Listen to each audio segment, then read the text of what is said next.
Welcome to the Defense and Aerospace Report. I'm Vago Muradian, and we're here in Washington, D.C. at Norway's ambassador to the United States' home here in Upper Northwest. The Atlantic Council of the United States is holding an Arctic conference here that's sponsored by the Norwegian government, and it's our honor to have with us Thomas Nilsen, who is the editor of the Independent Barents Observer, one of the best publications on the planet for anybody who's interested in the high north, but also of Russian military capabilities. You guys are based in Kirkenes, and a couple of years ago I had the honor of visiting you guys in your editorial offices at Kirkenes, which is quite a lot of fun, Thomas.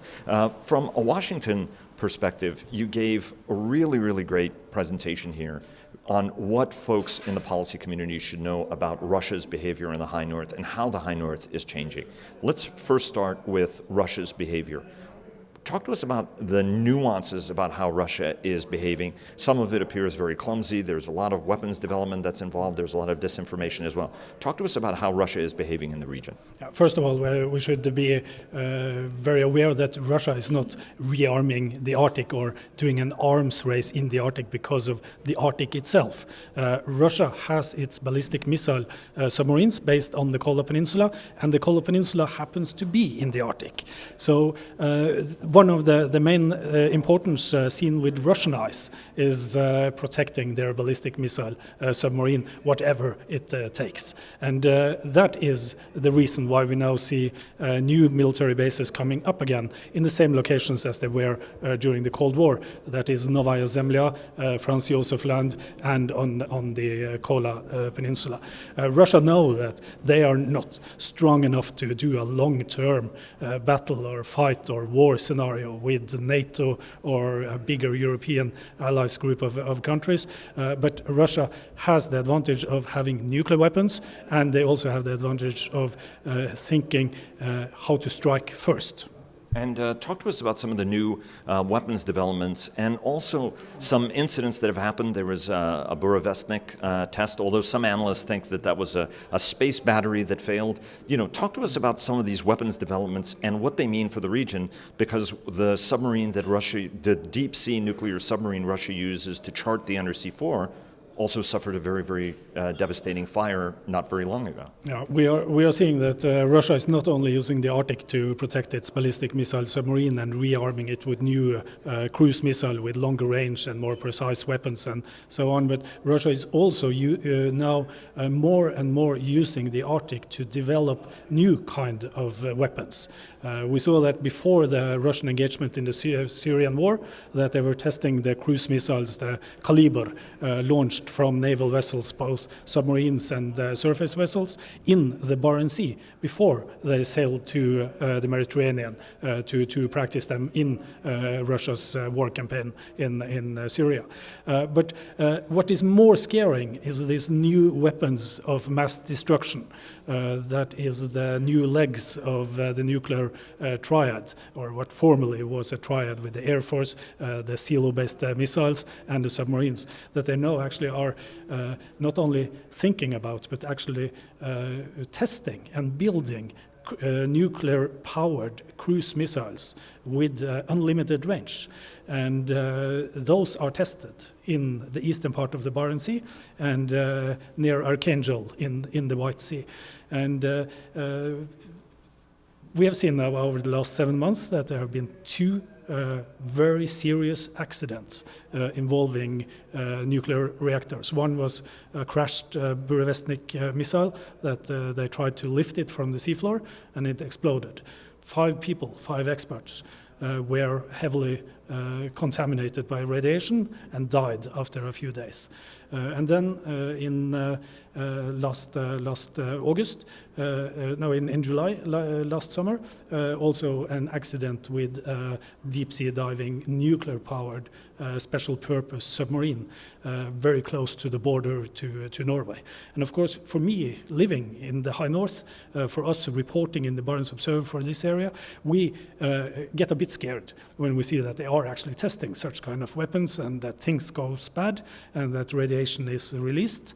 But I'm most of all concerned about the Russian population, the civilian population. These tests take place very close to civilian cities with hundreds of thousands of people. So having the Chernobyl TV series in mind, I'm afraid we are seeing a bit of the same mentality repeating.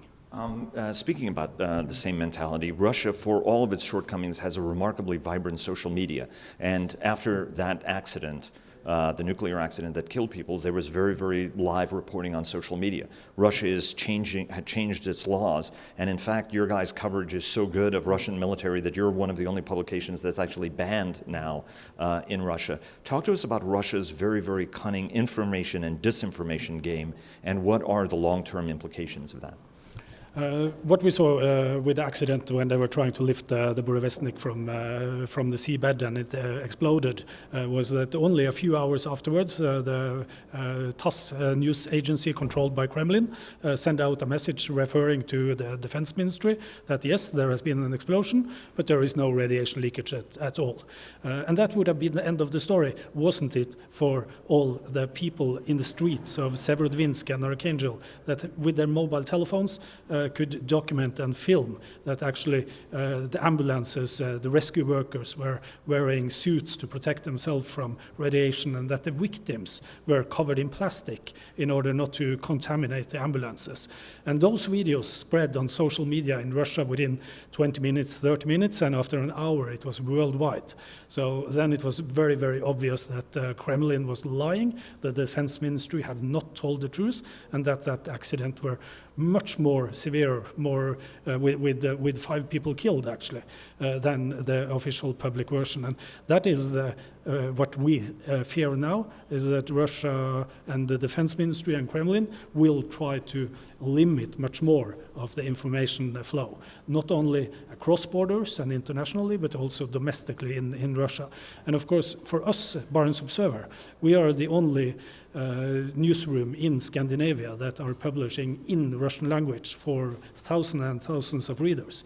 And we are actually quite popular among readers in Russia because we are independent. We try to see things from both sides. But seeing now that Kremlin are using their censorship laws, trying to block us from reaching an audience inside Russia, that is scary. So we have taken the censorship agency to court because we think it's illegal. We lost that court case, like many other court cases in Russia, but we don't give up. We will continue, and we see that many Russian readers are using VPN, virtual private networks, to get around the censorship. So don't underestimate the readers in Russia. They really are hungry for truthful information, and they are doing a lot of things to get access to such information. And we in the Barents Observer, we will continue to publish, although Kremlin doesn't always like what we are reporting about. And we'd love to play a role in that as well. Let me ask you 2 quick questions, which a lot of folks in Washington are also asking themselves. Number one is,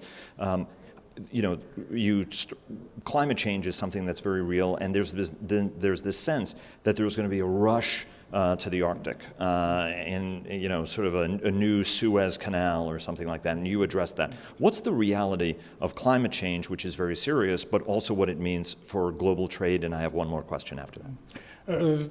The climate change is a very, very big problem, and the sea ice is retreating at in percentage that we never thought was possible only a few years ago. But that doesn't necessarily mean that there will be a lot of international shipping across the Arctic Ocean in the years to come. Yes, there are many Russian ships that are sailing domestically in Russia along the northern sea route from Murmansk and up to the Siberian rivers, up to the coal mines on the Tamir Peninsula, the liquid natural gas plants in Yamal, and so on. But there are actually still very few vessels that are sailing in transit between Asia and Europe. And I talked with the captain on board a Chinese icebreaker, and he said that the big problem is the uncertainty, because you can start to sail, but you don't know how the ice conditions will be there. Maybe it will take you 7 days to sail through, or maybe it will take you 2 weeks. And for big shipping companies, that's not something you can play with. They need fixed route and so on. So I think the shipping is overestimated in international media, at least. it will not be a new Suez Channel across the Arctic Ocean. And you also address the lawless nature of it, which is not the case, right? Everybody has this sense that it's a much more contested region than it is.